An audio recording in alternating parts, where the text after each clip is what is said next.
implicated in alleged corruption.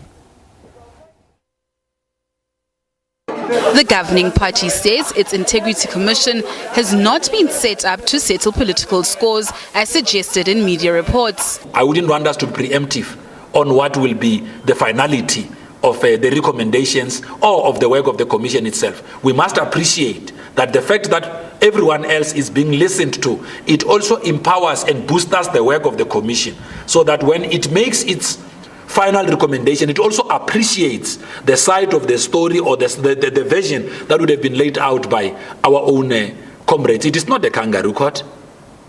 No, it is not the kangaroo court.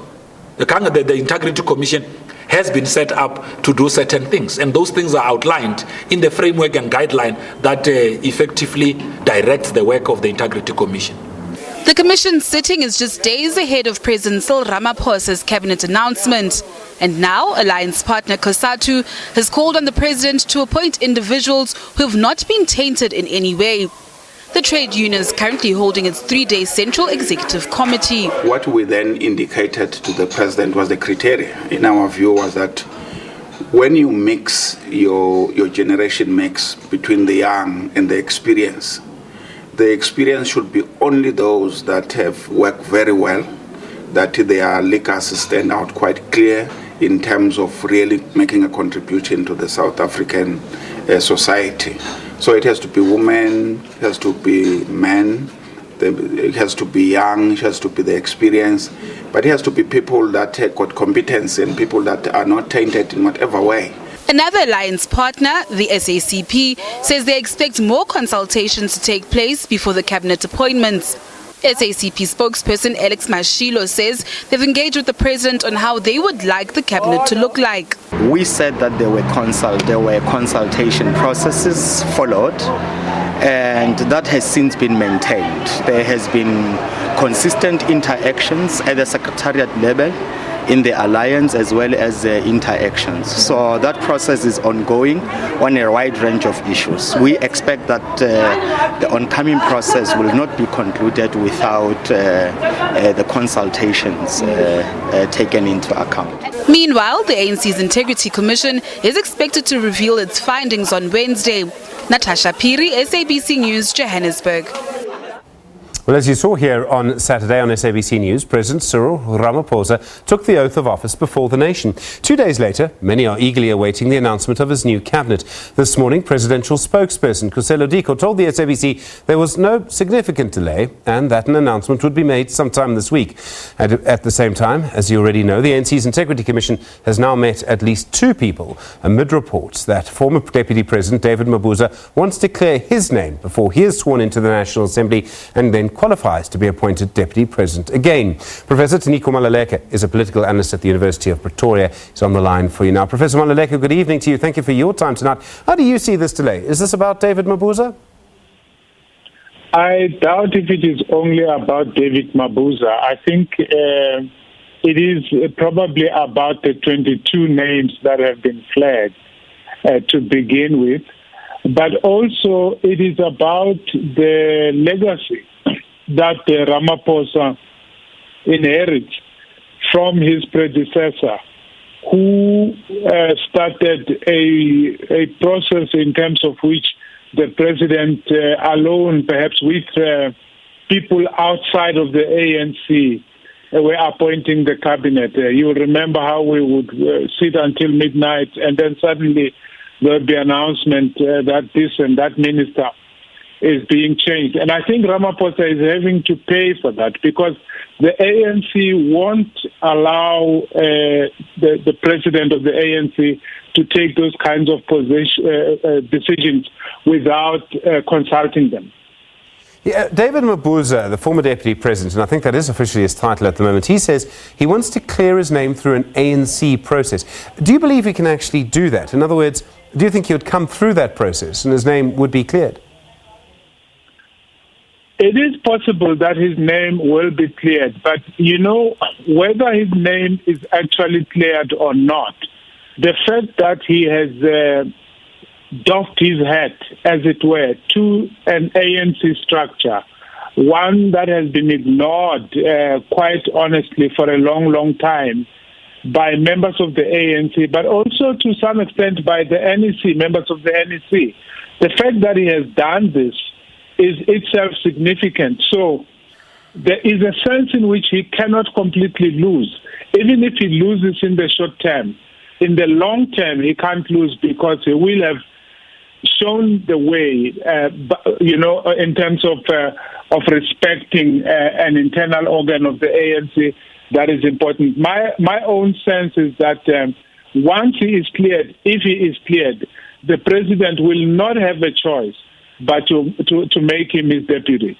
So last week on SABC News, the chair of the ANC's Integrity Commission, George Mashamba, he confirmed that his commission only makes recommendations. The recommendations go to the ANC's National Executive Committee, which, Professor, if I've understood this correctly, means the NEC discusses a report on David Mabuza.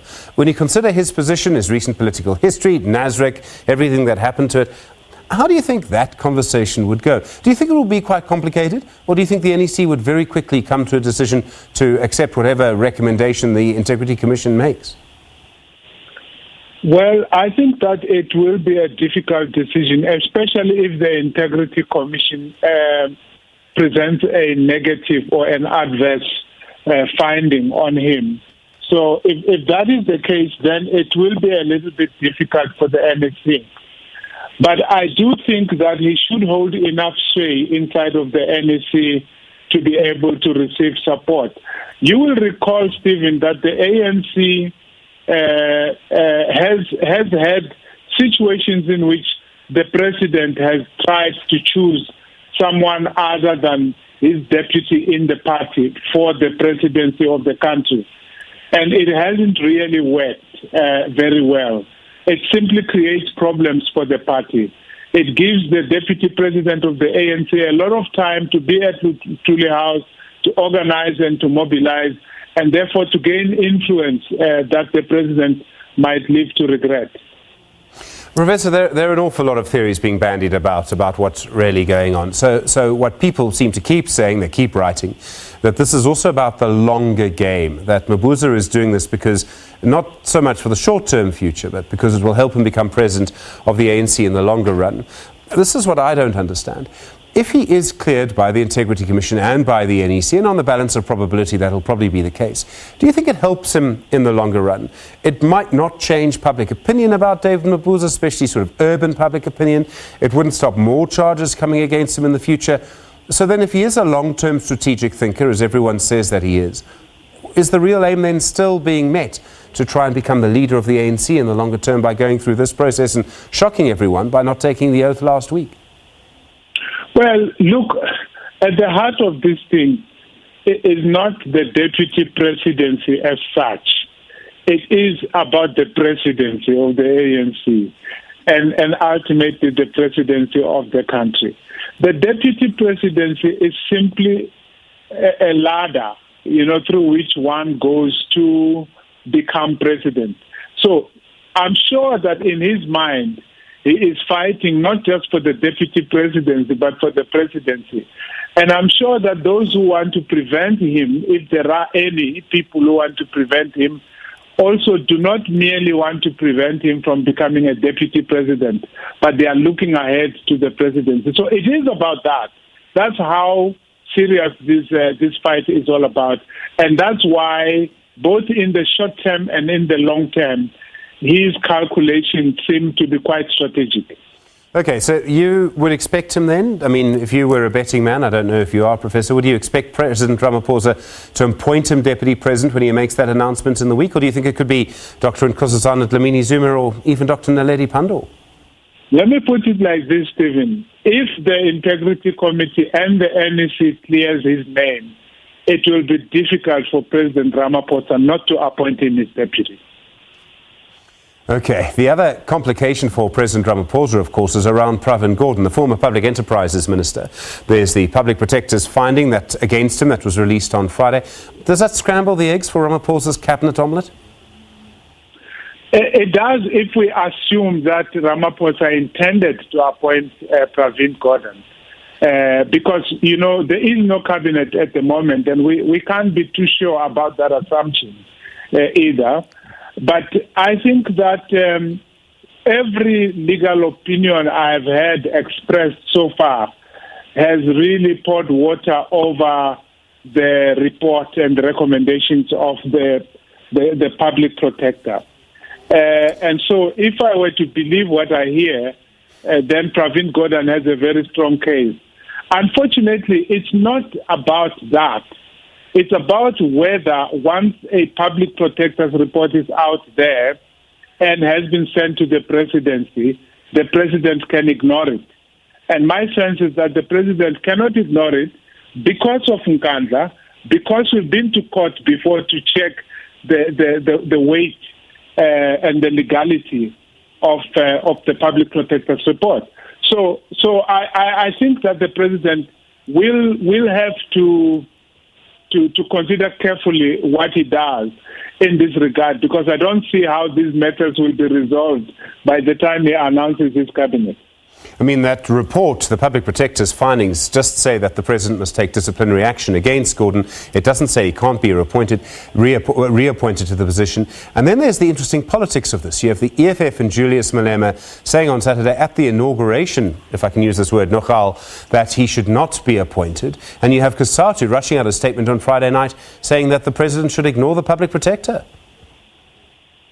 Well, this is where the president will be forced to be his own man, as it were, and take his decision, because there are too many interested parties, unfortunately, on this matter.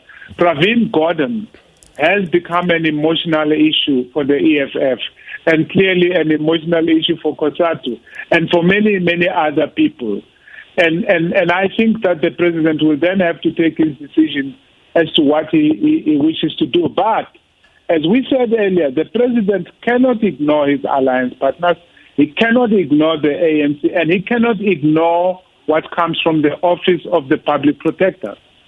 Strangely, one person who's been quiet over the last few days is a person you'd think would have big influence over this, the ANC Secretary General Ace Magashule. We've heard very little from him around cabinet recently. Well, not since he made that very confident announcement about appointments in Parliament, one of whom, of course, has since withdrawn, being Nomvula Mokonyane. Not since then has he spoken much. It's quite curious.